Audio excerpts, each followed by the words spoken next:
Recording in progress.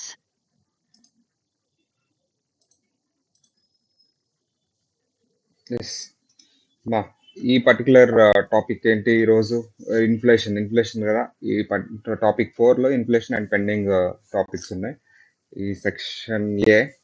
Sir అసలు inflation అంటే ఏంటి? జనరల్గా మనం రైజింగ్ ప్రైజెస్ని ఇన్ఫ్లేషన్ అంటారు. అంటే ఇది ఏంటి, మన ప్రైస్ ఫర్ ఎగ్జాంపుల్ ఒక 100 రూపీస్ ఉందనుకోండి product, over period of time అది ఇంక్రీజ్ అవుతుంది. ఆ ప్రోడక్ట్ రైజింగ్ ప్రైజెస్నే ఇన్ఫ్లేషన్ అంటారు. Rising prices. సరే, particular changes in prices, effect of changes in prices and inflation ఎలా ఉంటుంది ఏంటి అంటున్నాడు. First, effect of changes in prices and inflation. Financial statements are based on historical cost and are not adjusted for the effect of increasing prices. జనరల్గా financial statements historical cost బేసిస్లో ఉంటాయి. Inflation, ఆ increase in prices అవన్నీ adjust చేయరు. Reason ఏంటనేది మనకు already తెలుసు. Because we are not ready, but the particular asset is not available for sale. It is used for the foreseeable future. So అందుకని మనం హిస్టారికల్ కాస్ట్లో చూపిస్తాం. ఆ ఇన్ఫ్లేషన్ని, ఆ రైజింగ్ ప్రైజెస్ని, ఆ ఫాలింగ్ ప్రైజెస్ని అవన్నీ అడ్జస్ట్ అయ్యాయి. If the company sales increases over time does not mean that the company is growing. Sir ఇప్పుడు ఫర్ ఎగ్జాంపుల్ పాస్ట్ 2017లో ఒక 10 lakh సేల్స్ ఉన్నాయి. ఇప్పుడు 2021లో అవి ఒక 12 lakhs అయినాయి అంటే దాని మీనింగ్ సేల్స్ ఇంక్రీజ్ అని కాదు. వాళ్ళు సేమ్ క్వాంటిటీ, ఇక్కడ 100 గూడ్స్ సేల్ చేస్తాడు, ఇక్కడ 100 గూడ్స్ సేల్ చేస్తాడు, అక్కడ 100 గూడ్స్ సేల్ చేస్తాడు, ఇక్కడ 100 గూడ్స్ సేల్ చేస్తాడు. మరి ఎందుకు సార్ ఇంక్రీజ్ అనేది వచ్చింది? ఇంక్రీజ్ ఎందుకు వచ్చింది సార్ అంటే due to inflation. For example, sales of the year 1 is 2 lakh rupees and the sales of year 2 is 2 lakh 10 rupees. It is due to rising in the sale price by 5% by inflation and increased 8%. It is a bad sign. Actually ఏంటి, మీరేం grow అవ్వలేదు inflation వల్ల. కానీ inflation, మీ sales price 5% rise చేశారు, కానీ inflation ఎంత percentage rise అయింది? 8% rise అయింది ఇన్ఫ్లేషన్. సార్ ఇన్ఫ్లేషన్ ఏమో 8% రైజ్ అయితే మీరు సేల్ ప్రైస్ 5% గ్రోత్ ఉంది. సార్ ఒకటి ఇంక్రీజ్ ఇన్ గూడ్స్ అవ్వలేదు, ఒకవేళ అయినా సరే పర్సంటేజ్ కనుక్కుంటే మనకు 5% ఉంది సార్, కానీ ఇన్ఫ్లేషన్ 8% గ్రో అయింది. So consider inflation effect on sales growth. Inflation effect on sales గ్రోత్ని మనం ఎలిమినేట్ చేసి అప్పుడు నిజమైన గ్రోత్ తెలుసుకోవాలి, ఆర్ ఆ గ్రోత్ క్యాలిక్యులేట్ చేసి ఇన్ఫ్లేషన్తో కంపేర్ చేయాలి. సో అలా చూసుకుంటేనే నిజంగా actual growth or actual trends మనకు తెలుస్తుంది. Example, sir year sale of year 1 300, sale of year 2 320, sale of year 3 350. So percentage of growth ఎంత అంటున్నాడు? అడ్జస్ట్మెంట్ ఫర్ ఇన్ఫ్లేషన్ 10% అంట. 10% అంటే ఏంటన్నా, ఇది కూడా మనం కంపారిటివ్గా తీసుకోవాలి. సో ఈ ఇయర్ ఎంత పర్సంటేజ్ లాస్ట్ ఇయర్తో పోలిస్తే ఎలా వస్తుంది? ఫార్ములా ఏంటి? Old minus new minus old divided by old. న్యూది ఎంత? 320 minus 300 divided by 300. So growth వస్తుంది. దాన్ని 10%తో కంపేర్ చేస్తాం. ఇక్కడ కూడా అంతే, 350 మైనస్ 300 డివైడ్ బై 300 ఇలా. సో ఇలా గ్రోత్ ఉంటుంది. ఇయర్ ఆన్ ఇయర్ అయితే ఇక్కడ 320 వస్తుంది అక్యుములేటెడ్. ఓకే, సో ఇది మన పర్టికులర్ 320 డివైడ్ బై 320. సో ఇప్పుడు 10% ఇన్ఫ్లేషన్ రేట్తో మనం కంపేర్ చేసుకుంటాం. Fair value standards. Sir fair value అంటే ఏంటి? సార్ ఫెయిర్ వాల్యూ అంటే ఏంటి సార్ అంటే, ఓ పర్టికులర్ ఎసెట్, ఈ ఎసెట్ ఎంత కొన్నాను? 10 lakhs కొన్నాను. సో దీనికి చాలా కాస్ట్ పెట్టాను, 2 lakhs ట్రాన్స్పోర్టేషన్ పెట్టాను, ఇవి పెట్టాను, అవి పెట్టాను, మొత్తం కలిపి 12 lakhs అయింది sir. So this is fair value. అంటే ఎలా సార్? దీని వాల్యూ ఎంత? సో దీని వాల్యూ ఎంత ఖర్చు పెట్టాను, ఎంత కన్స్ట్రక్ట్ చేశాను, అసలు ఎంత ఇప్పుడు దీని వాల్యూ అని ఫైండ్ అవుట్ చేస్తున్నాయి ఫెయిర్ వాల్యూ స్టాండర్డ్స్ అంటారు. సార్ ఎప్పుడైనా సరే ఫెయిర్ వాల్యూ స్టాండర్డ్స్ ఎలా సార్ అంటే, FASB or accounting standard code defines fair value and establish the framework for measuring fair value uniformly. ఆ ఫెయిర్ వాల్యూని ఒక్కొక్కరు ఒకలాగా మెజర్ చేస్తారని FASB అకౌంటింగ్ స్టాండర్డ్ కోడ్ యూనిఫామ్గా కొన్ని స్టాండర్డ్స్ చెప్తుంది. A fair value measure assumes that asset or liability is exchanged in orderly transaction between the market participants on the measuring date. So assets కానీ liability కానీ, so is exchanged in orderly transaction between the market participant అంటే in the market price. Measuring date అంటే ఏంటి? ఏ డేట్లో అయితే మీరు measure చేస్తున్నారో ఆ రోజు ఉన్న ఒక విల్ఫుల్ బయర్, ఒక విల్ఫుల్ సెల్లర్ మధ్యలో ఉన్న ట్రాన్సాక్షన్ ప్రైస్నే ఫెయిర్ వాల్యూ కింద తీసుకుంటారు. when principal market exists, yes sir, exit ఉంది, then price at the market is a fair value. Principal market అంటే ఏంటి నాన్న? It has a primary market, principal secondary కాదు నాన్న. Principal market అంటే అది ఎక్కడ దొరుకుతుంది, సెకండరీలో కాకుండా. ఇప్పుడు for example principal market exist అంటే ఏంటి? పెట్రోల్ బంక్ ఎక్కడ దొరుకుతుంది అన్న?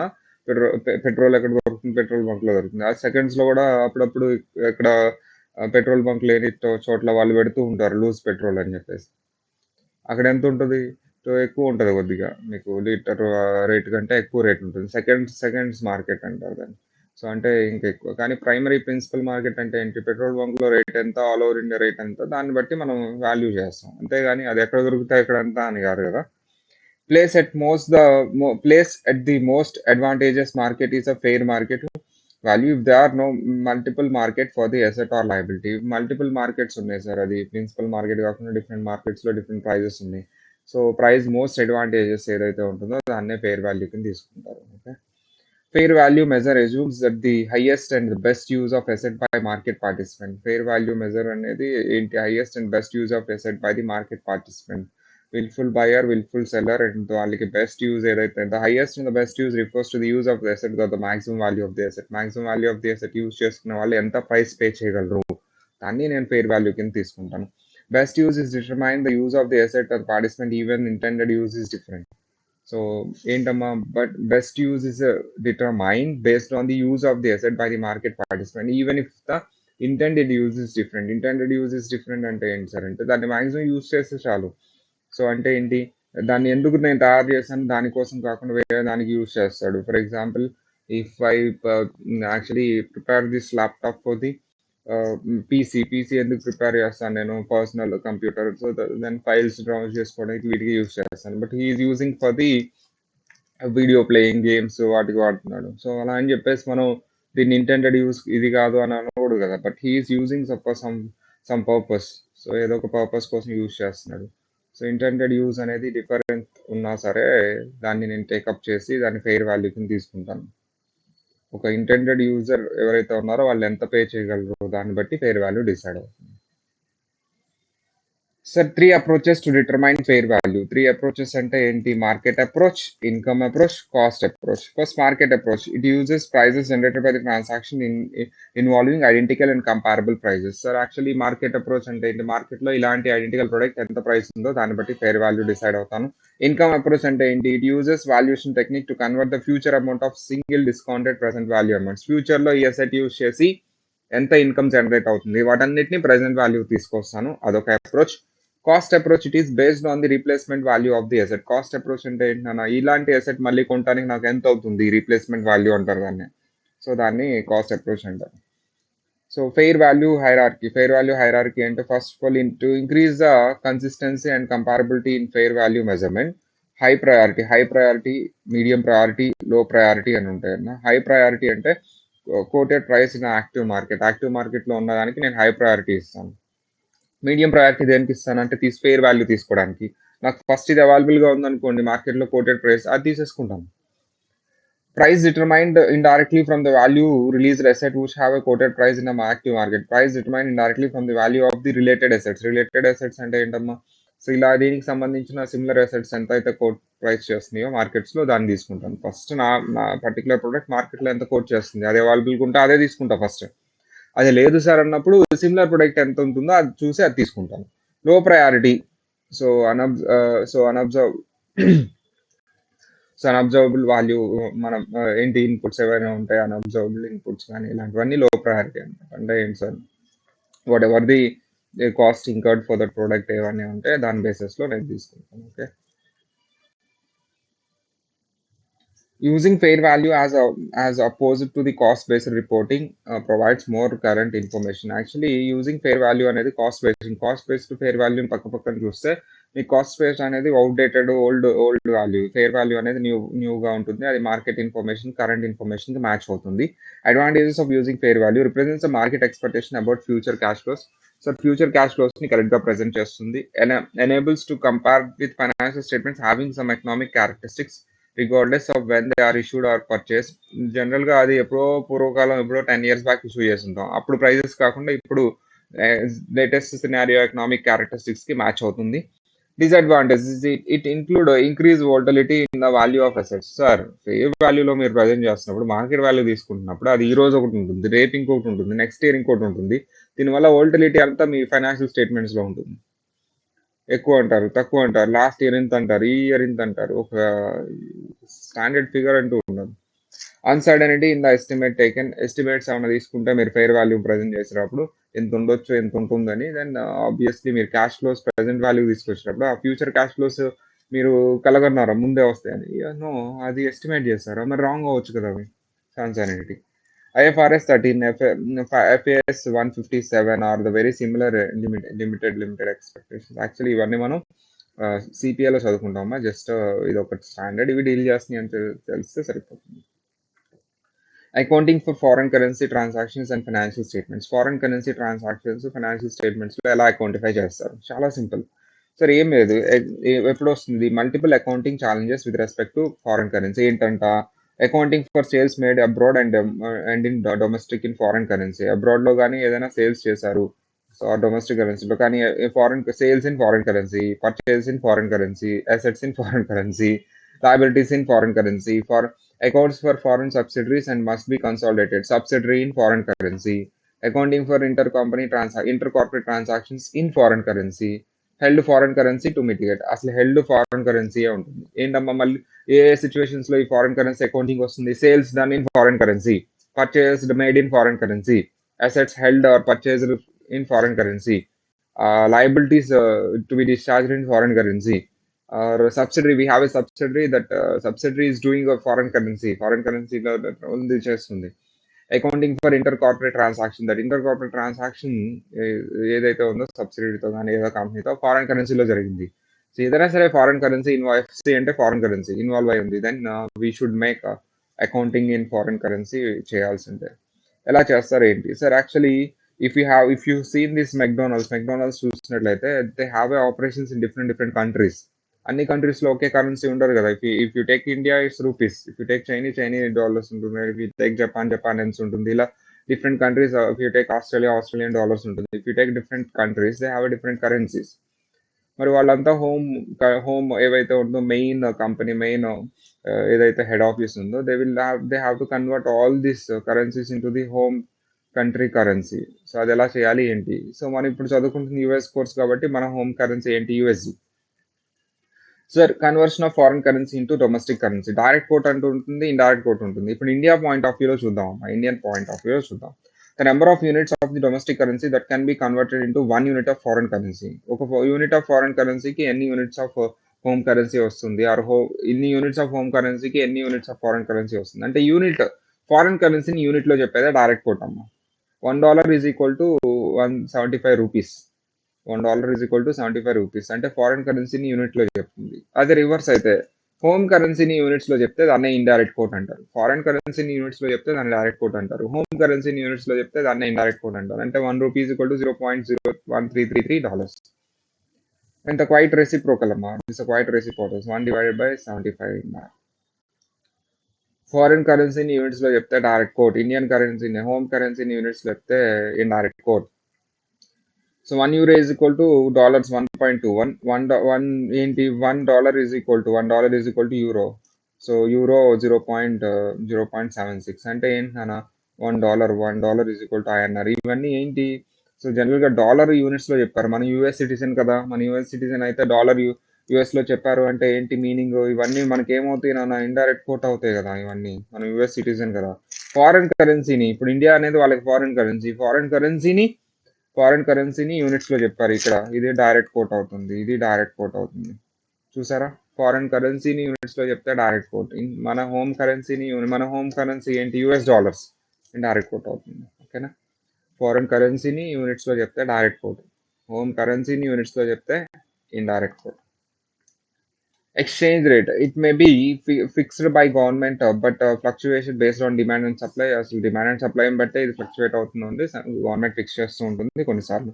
Currency weakening with respect another currency, strengthening with respect other currency. Sir ఒక కరెన్సీ వీక్ అవుతుంది అంటే వేరే కరెన్సీతో కంపేర్ చేసి, వేరే కరెన్సీతో రిలేట్ చేసి అవి చెప్తామే కానీ ఆ కరెన్సీ వాల్యూ పడిపోతుందని కానీ ఆ కరెన్సీ వాల్యూ తగ్గిపోయిందని కాదు. వేరే కరెన్సీతో కంపేర్ చేస్తే ఇది వీక్ అవుతుంది.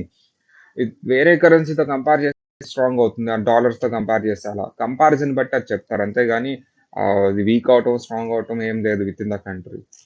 అంటే if it takes more of that currency to purchase 1 unit of other currency. Weak అవుతుందంటే ఏంటమ్మా?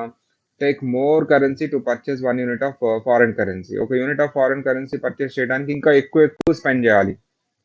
వీక్ అంటే లెస్ కదా మోర్ అన్నావేంటి? వీక్ అవుతుందంటే మనం ఇంకా ఎక్కువ ఇవ్వాలని 1 యూనిట్ ఆఫ్ ఫారెన్ కరెన్సీ కొనడానికి. స్ట్రెంథెన్ అవుతుందంటే సమ్‌వాట్ ఫ్యూ తక్కువ ఇస్తే సరిపోతుంది. ఎందుకంటే డాలర్ ఇప్పుడు ఫర్ ఎగ్జాంపుల్ నేను డాలర్‌కి 80 రూపీస్ ఇస్తున్నాను. రూపీ వీక్ అయిపోయింది అంటే ఏంటి 90 రూపీస్ ఇయ్యాలి రేపటి నుంచి. అదే రూపీ స్ట్రెంథెన్ అయిందంటే 70 రూపీస్ ఇస్తే సరిపోతుంది. సో అది. వీక్ అవుతుందంటే మోర్ రూపీస్ స్పెండ్ చేయాలి. మోర్ కరెన్సీ స్పెండ్ చేయాలి to purchase another currency. Strong అవుతుంది అంటే లెస్ కరెన్సీ స్పెండ్ చేసి ఆ అదర్ ఫారెన్ కరెన్సీని పర్చేస్ చేయొచ్చు. With respect to that other foreign currency మన రూపీ స్ట్రాంగ్ అవుతుందా? అంటే మన కరెన్సీ స్ట్రాంగ్ అవుతుందా? వీక్ అవుతుందా? అనేది దాన్ని బట్టి నాకు ఎక్స్చేంజ్ రేట్ అనేది డిసైడ్ అవుతుంది. Types of foreign currency transaction. Generally, most common type of foreign currency are imports and exports of services and goods. So actually services and goods imports and exports చేసినప్పుడు మనకి mostly foreign currency అనేది వస్తూ ఉంటుంది accounting. Exports అంటే ఏంటి sir? మన ప్రొడక్ట్‌ని sale చేయటం. Imports అంటే ఏంటి సార్? వేరే వాళ్ళ దగ్గర నుంచి అసెట్ గానీ, ప్రొడక్ట్స్ గానీ, సర్వీసెస్ గానీ పర్చేస్ చేయటం. Export of goods to Australia, sale is expressed in foreign currency.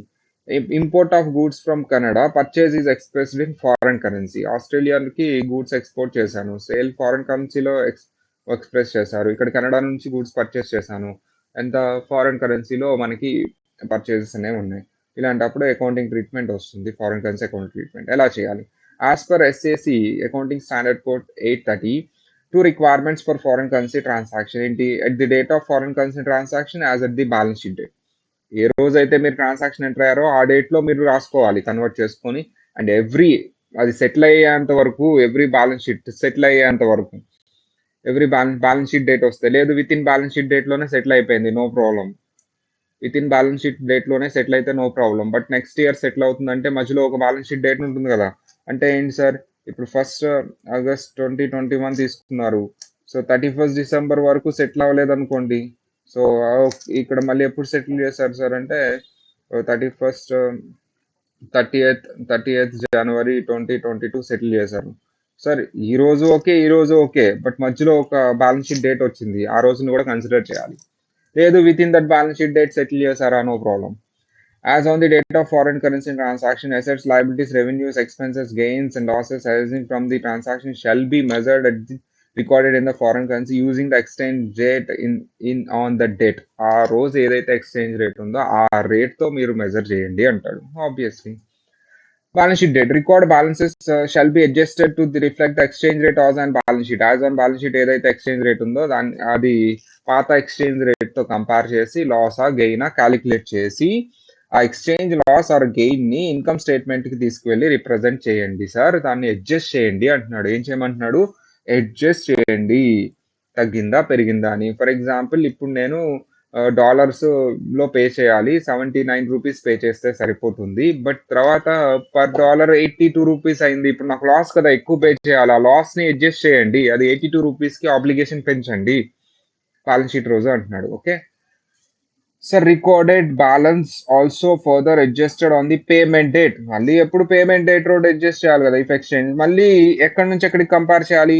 Opening date నుంచి కాదు, ఆల్రెడీ 31st డిసెంబర్ని అడ్జస్ట్ చేశాడు కదా, ఆ డేట్ నుంచి సెటిల్మెంట్ డేట్ కి కంపేర్ చేసుకోవాలి మీరు. అక్కడ నుంచి లాస్ ఆ గెయిన్ అని. ఫర్ ఎగ్జాంపుల్ ఇక్కడ 82 అన్నారు కదా, 82 ఆబ్లిగేషన్ ఉంది, ఇక్కడేమో 79 ఉంది. ఇప్పుడు మళ్ళీ అది 81 అయింది, ఓకే గెయిన్ వచ్చింది. 82 ఉన్నది నేను 81 కే డిశ్చార్జ్ చేసేస్తున్నా అంటే గెయిన్ వచ్చింది. అలా ఏ రోజు ఉన్న exchange rate as on the change from the balance sheet date to payment date. చూడండి, balance sheet date to payment date. ఎందుకు transaction date to payment date కాదు? మధ్యలో బ్యాలెన్స్ షీట్ ఏదైతే ఉందో quite before balance sheet date ఆ రోజు adjust చేసి ఉంటాను ఆల్రెడీ. సో అంటే ట్రాన్సాక్షన్ డేట్ నుంచి పేమెంట్ డేట్ వరకు నేను వెయిట్ చేయను, మధ్యలో ఒక బ్యాలెన్స్ షీట్ డేట్ అన్న వస్తే అక్కడ అడ్జస్ట్ చేసేసి ఉంటాను. కాబట్టి quite before balance sheet date ఏదైతే ఉందో అక్కడ నుంచి ఇక్కడికి గెయిన్ ఆర్ లాస్ అనేది క్యాలిక్యులేట్ చేసుకోండి. ఓకే, సో ఇది ఒక ట్రాన్సాక్షన్ అమ్మో, on the date of transaction ఇంత ఉంది exchange rate, balance sheet date రోజు ఇంత ఉంది. సో దీనికి గెయిన్ లాస్ ఫైండ్ అవుట్ చేస్తాం. తర్వాత దీనికి గెయిన్ ఆ లాస్ ఫైండ్ అవుట్ చేస్తాను. పాస్ జనరల్ ఎంట్రీస్ ఆల్రెడీ మనం చెప్తున్నాం కదా, జనరల్ ఎంట్రీస్ ఎలా పాస్ చేయాలి ఏంటి అని. సో ఇవి మనకు సంబంధించిన 200 ఇది సేమ్. ఇది కూడా అంతే, transaction date to balance sheet date, balance sheet date to payment date. Effects of financial ratios సంబంధించి ఎఫెక్ట్స్ ఆన్ ఫినాన్షియల్ రేషియోస్ అంటే ఏంటమ్మా, ఫినాన్షియల్ రేషియోస్ మీద ఇంపాక్ట్ ఏంటి, చాలా కేర్ఫుల్ గా ఉండండి. అకౌంట్స్ పేయబుల్ అంటే ఏంటి సార్, కరెంట్ రేషియోస్ అన్ని ఎఫెక్ట్ అవుతాయి. అకౌంట్స్ పేయబుల్ ఇన్ ఫారెన్, ఒక్క నిమిషం, అకౌంట్స్ పేయబుల్ కాదు, change records, accounts receivable in foreign currency. Accounts receivable in foreign currency. Dollar weak అవుతుంది, if dollar weakens with respect to foreign currency, మన dollar అనేది home currency weak అవుతుందంటే exchange gain in recorded on the balance sheet date.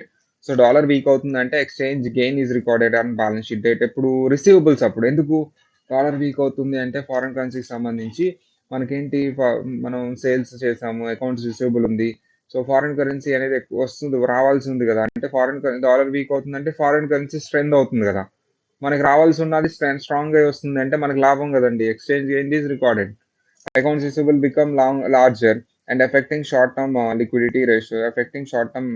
Liquidity ratios అంటే ఏంటి, current ratio అనేది increase అవుతుంది. ఎందుకంటే మనకి రావాల్సి ఉన్నది ఫారెన్ కరెన్సీ, ఆ ఫారెన్ కరెన్సీ స్ట్రాంగ్ అవుతుంది, డాలర్ వీక్ అవుతుందంటే. ఇది వీక్ అవుతుందంటే ఇంకోటి స్ట్రాంగ్ అవుతుందనే కదా కంపేర్ చేసింది. అదే if dollar strengthens then exchange loss, ఎందుకంటే మనకి రావాల్సింది ఫారెన్ కరెన్సీ, డాలర్ స్ట్రెంత్ అవుతుందంటే ఫారెన్ కరెన్సీ వీక్ అవుతుంది కదా, రావాల్సింది వీక్ అయిపోతుంది అంటే మరి లాసే కదా. Accounts receivable smaller effecting short term liquidity ratio. ఇదేమో క్వైట్ ఆపోజిట్ అమ్మా. అకౌంట్స్ పేయబుల్ అంటే మనం పే చేయాల్సింది, డాలర్ వీక్ అవుతుందంటే ఫారెన్ కరెన్సీ స్ట్రాంగ్ అవుతుంది, పే చేయాల్సింది స్ట్రాంగ్ కాబట్టి ఎక్స్చేంజ్ లాస్ వస్తుంది.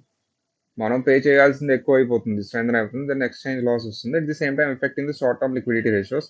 If the dollar strengthens with respect to foreign currency, sir actually dollar strength అవుతుందంటే ఫారెన్ కరెన్సీ వీక్ అయిపోతుంది. ఫారెన్ కరెన్సీ వీక్ అయిపోతుందంటే we need to pay less amount, that is for exchange gain వస్తుంది. So account receivable become smaller and effecting the short term liquidity ratios.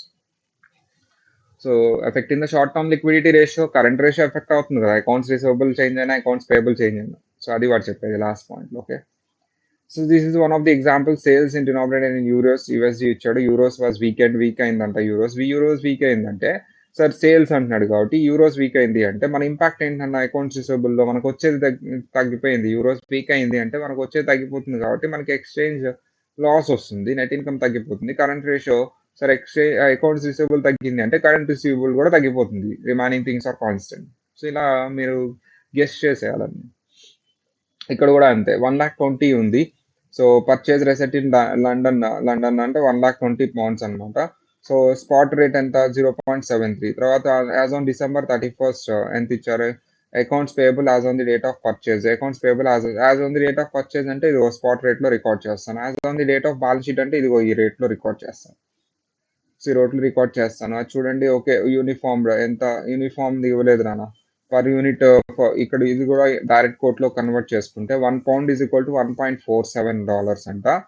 0.73 pounds అంటే 1 pound కి ఎంతో dollars కనుక్కోవాలి అక్కడ. So రెండు ఒక యూనిఫామ్ కోట్ లోకి, ఇద్దరు రెండు డైరెక్ట్ కోట్ లోకి కానీ ఇద్దరు రెండు ఇండైరెక్ట్ కోట్ లోకి కానీ కన్వర్ట్ చేసుకొని then we should translate it 1,20,000 into dollars లోకి ట్రాన్స్లేట్ చేయండి. Then you get one amount here. So దీని రెండింటికి డిఫరెన్స్ ఎక్స్చేంజ్ లాస్ గెయిన్ వస్తుంది. Okay, exchange rate volatility can use volatility in earnings to mitigate such foreign currency fluctuations. Companies sometimes go for hedging వెళ్తూ ఉంటుందండి, hedging of the contracts, forward of contracts or options. మనకి next section below వస్తుంది కదా, forward options అంటే ఏంటి, call, put, forward contract, future contracts, swaps, ఇవన్నీ చేస్తూ ఉంటారు ఫారెన్ కరెన్సీ ఫ్లక్చుయేషన్స్ ని తట్టుకోవడానికి. Accounting for financial statements for foreign subsidiary company ఉంటే, అది ఫారెన్ కంపెనీలో ఉంటే then subsidiary foreign statements must be translated into parents reporting currency prior to the consolidate. And translate చేయాలంటే 2 థింగ్స్ ఉన్నాయమ్మా, 2 మెథడ్స్, 2 థింగ్స్ ఫాలో అవ్వాలి. First functional currency గురించి పట్టించుకోవాలి, తర్వాత ట్రాన్స్లేషన్ మెథడ్. వాళ్ళు ఏ ఫంక్షనల్ కరెన్సీ యూజ్ చేస్తున్నారు అనే దాన్ని బట్టి ట్రాన్స్లేషన్ మెథడ్ ఉంటుంది. ఓకేనా, చూద్దాం steps. First of all functional currency అంటే ఏంటి అది తెలుసుకోవాలి ఫస్ట్ మనం. Choosing appropriate method for translating is depends upon functional currency. As per SAC 830 defines the foreign currency. foreign currency functional currency define చేస్తుంది. Functional currency is the currency of primary economic environment in which the subsidiary operates. Sir subsidiary A particular కంట్రీలో operate అవుతుందో ఆ country యొక్క కరెన్సీనే functional currency అంటారు. Subsidiary subsidiary's local currency. Generally, subsidiary's local currency would be the functional currency if it operates itself in self-contained or within particular country. For example, India lo adi operate chestundi. Rupees is the foreign functional currency. Parent company's currency, if operates of the branch or a subsidiary of essential or extension of the parent company operates in the functional currency operations, the functional currency is the parent company's currency. For example, if the parent company's currency అవుతుంది అప్పుడప్పుడు subsidiary local currency general గా అవుతుంది. Parent company currency if operations of the branch or subsidiary are essentially an extension of the parent company's operation. అంటే parent company for example ఇండియాలో ఒక branch ఉందమ్మా, actually ఇది extension of the parent company, అదేం separate unit కాదు. So అలాంటప్పుడు ఎక్కడి నుంచి వచ్చింది సార్? జపాన్ నుంచి వచ్చింది. జపాన్ ఏదైతే ఉంటుందో Japan currency is a functional currency. Japan currency is a functional currency. It's a functional currency here. So అంటే ఏంటి సార్, ఇండియాలో ఉంటే లోకల్ కరెన్సీ కాదు, ఎందుకంటే that is a branch or extension in the other country. So whatever the parent companies currency is a functional currency. Generally a particular self sustain కంట్రీలో ఏదైతే ఉందో ఆ కంట్రీ కరెన్సీయే ఫంక్షనల్ కరెన్సీ అవుతుంది, వాళ్ళు ఎక్కడ operate అయితే అది. కానీ అది ఇక్కడ ఆపరేట్ అవ్వట్లేదు. ఇట్స్ అ బ్రాంచ్ అది వేరే చోట ఆపరేట్ అవుతుంది, ఇక్కడ బ్రాంచ్ పెట్టుకుంది. వేరే చోట ఎక్కడైతే ఆపరేట్ అవుతుందో ఆ కరెన్సీ ఫంక్షనల్ కరెన్సీ అవుతుంది. Okay, so determine the functional currency depends upon following factors: subsidiary sales market, how sales price are determine, and where it expenses are incurred. Sir ఎలా డిటర్మైన్ చేస్తారు మీరు? Determine the functional currency depends on following factors: subsidiary sales market, how sales price are determined, where it expenses are incurred, its source of financing, extent of intercompany transaction, ఎంతవరకు inter company transaction ఉంది, ఎక్కడ sales జరుగుతున్నాయి, expenses ఎక్కడ incur అవుతున్నారు ఎక్కువగా. వీటన్నిటిని బట్టి decide చేస్తాను అసలు ఇది బ్రాంచా లేకపోతే ఏంటి అని. Self-contained operations: sales, purchases, financing denominated in their local currency and have a few intercompany transactions. Intercompany transactions తక్కువ ఉండి, సో సేల్స్, పర్చేసెస్, ఎక్స్పెన్సెస్ అన్ని అదే కంట్రీలో జరుగుతున్నాయి, ఆ కంట్రీ కరెన్సీలో జరుగుతుంది అంటే అది సెల్ఫ్ కంటైన్డ్ ఆపరేషన్స్ అంటారు. ఆ కంట్రీ కరెన్సీనే ఫంక్షనల్ కరెన్సీ కింద తీసుకుంటారు. Integral operations: sales, purchases, and financing denominated in parent company's currency. Sir Japan company ఇక్కడ బ్రాంచ్ ఉంది, సేల్స్ కానీ పర్చేస్ కానీ మ్యానుఫ్యాక్చరింగ్ కానీ ఎక్స్పెన్సెస్ కానీ అన్ని జపాన్ కరెన్సీలోనే జరుగుతున్నాయి, ఆ కంట్రీ పెట్టుకుంటుంది. So have a number of ఇక్కడ ఏం జరగట్లేదు, అక్కడ నుంచి ఇక్కడికి గూడ్స్ మ్యానుఫ్యాక్చర్ వస్తుంది, ఇక్కడ ఓన్లీ జస్ట్ సేల్ జరుగుతుంది, మళ్ళీ ఆ సేల్ డబ్బులు అట్లా వెళ్ళిపోతాయి. అప్పుడు ఇంటిగ్రల్ ఆపరేషన్స్ అంటారు, that is only branch. So just if the company is operating in a inflammatory environment, అంటే ఎక్కువ ఇన్ఫ్లేషన్ ఉన్న ఎన్విరాన్మెంట్, ఎక్కువ ఎఫెక్ట్ అయిన ఎన్విరాన్మెంట్ అయితే అప్పుడు దానికి ఎక్సెప్షన్ ఉందమ్మా. Parent company currency is always the functional currency. So parent company అంటే ఎవరు సార్?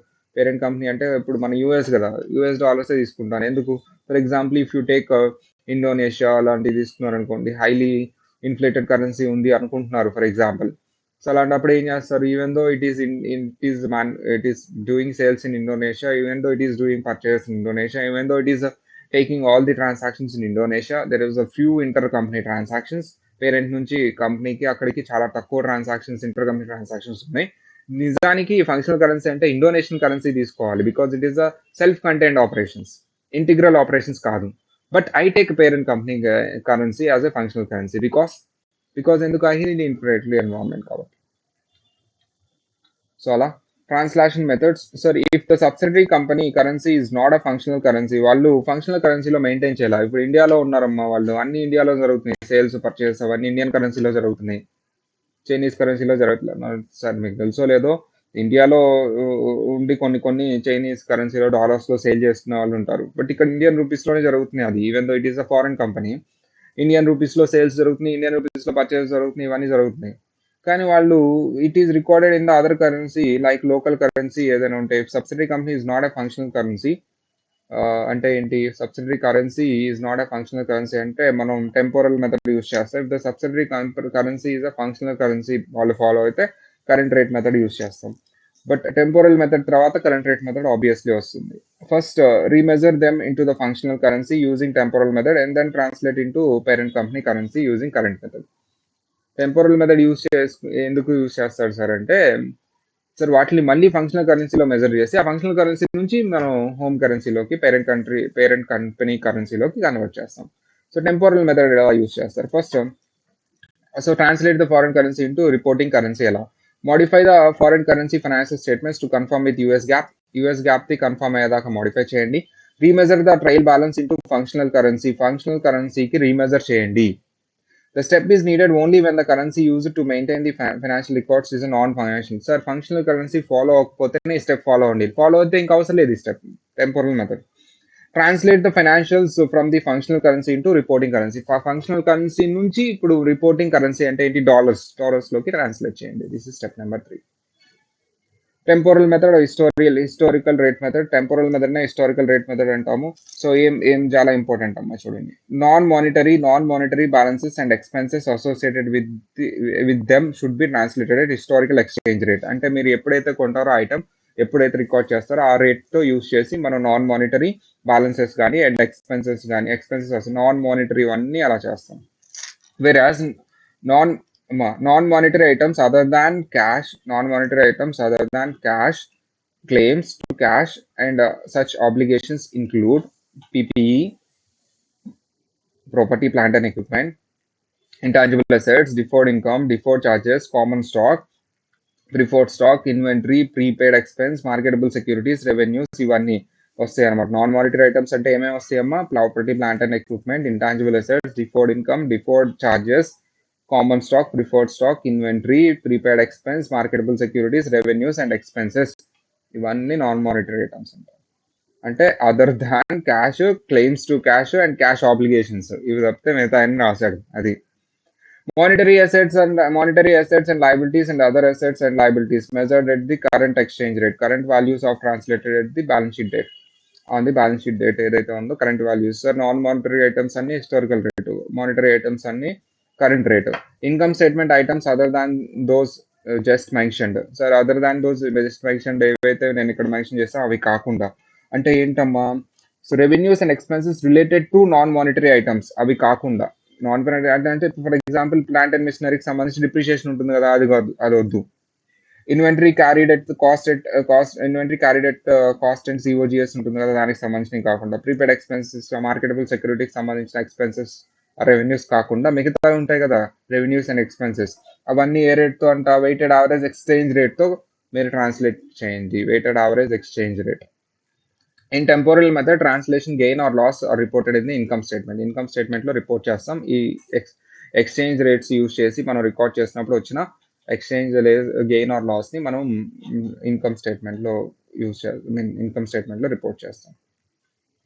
సో ఇది ఒక ఎగ్జాంపుల్ అమ్మా. Cash, monetary, accounts receivable, so inventory, ఇవన్నీ ట్రాన్స్లేట్ చేస్తూ ఉంటాం. హిస్టారికల్ రేట్ అయితే హిస్టారికల్ రేట్, నార్మల్ రేట్ అయితే normal rate.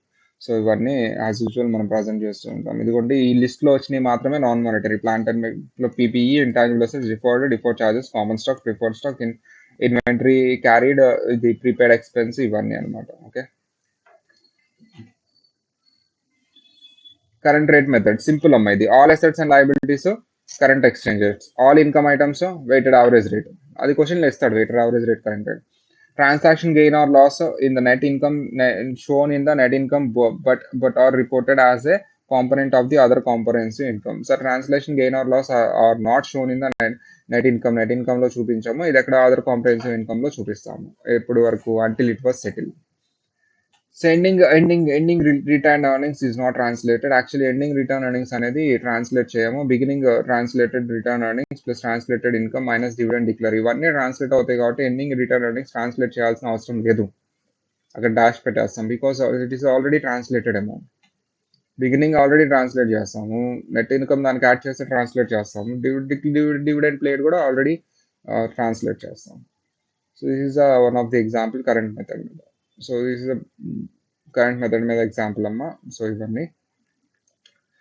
So aggregate gain or loss from the foreign currency over a period is disclosed in the income statement. Aggregate gain or loss from the foreign currency translation income statement will disclose చేయండి. Changes in the cumulative transactions adjusted for the period also must be disclosed in the separate statement or notes of statement or stockholders equity. Sir actually changes in the transaction adjustments ఏవైతే ఉన్నాయో ఒక statement సపరేట్గా వేయండి అంటున్నాడు. Details of transaction adjustment like beginning ending balances, cumulative transaction adjustment, aggregate adjustments, hedges of the net investments, ఇవన్నీ details వచ్చేలాగా statement వేయండి, income tax effect కానీ అవన్నీ. And after financials have been converted into parents reporting currency, convert చేసిన తర్వాత the parent company prepares the worksheet eliminates to consolidate the foreign currency subsidiary and the parent company. ఒక్కసారి foreign company subsidiary ఏదైతే ఉందో చైనాలో ఉన్న subsidiary అనుకోండి for example, అది మన పేరెంట్ కంపెనీ కరెన్సీలోకి కన్వర్ట్ చేసేసిన తర్వాత కన్సాలిడేట్ చేసుకుంటారు, కొన్ని ఎలిమినేట్ చేసేసి కొన్ని అవన్నీ అడ్జస్ట్మెంట్స్ చేసి. సో ఇది నాన్న ఇది పర్టికులర్ ఉంది. ఇటు ఫారెన్ కరెన్సీ టాపిక్ అనేది కొంచెం వైడ్గా ఉంది కానీ బట్ ఎంసీక్యూస్ అనేది ఇవే అడుగుతాడు, టెంపోరల్ హిస్టారికల్ రేట్ మెథడ్ మీద ఏవేవి ఏ రేట్తో కన్వర్ట్ చేయాలి. అండ్ అది ఇంపార్టెంట్ ఈ పర్టికులర్ ఏరియాలో. డైరెక్ట్ కోట్, ఇండైరెక్ట్ కోట్, ఏది బ్యాలెన్స్ షీట్ రోజు ఎక్స్చేంజ్ గెయిన్ వచ్చిందా లాస్ వచ్చిందా అని ఫైండ్ అవుట్ చేయడం ఇంపార్టెంట్. సో ఒకసారి క్విక్ రివిజన్ కూడా చేసేద్దాం. రైట్.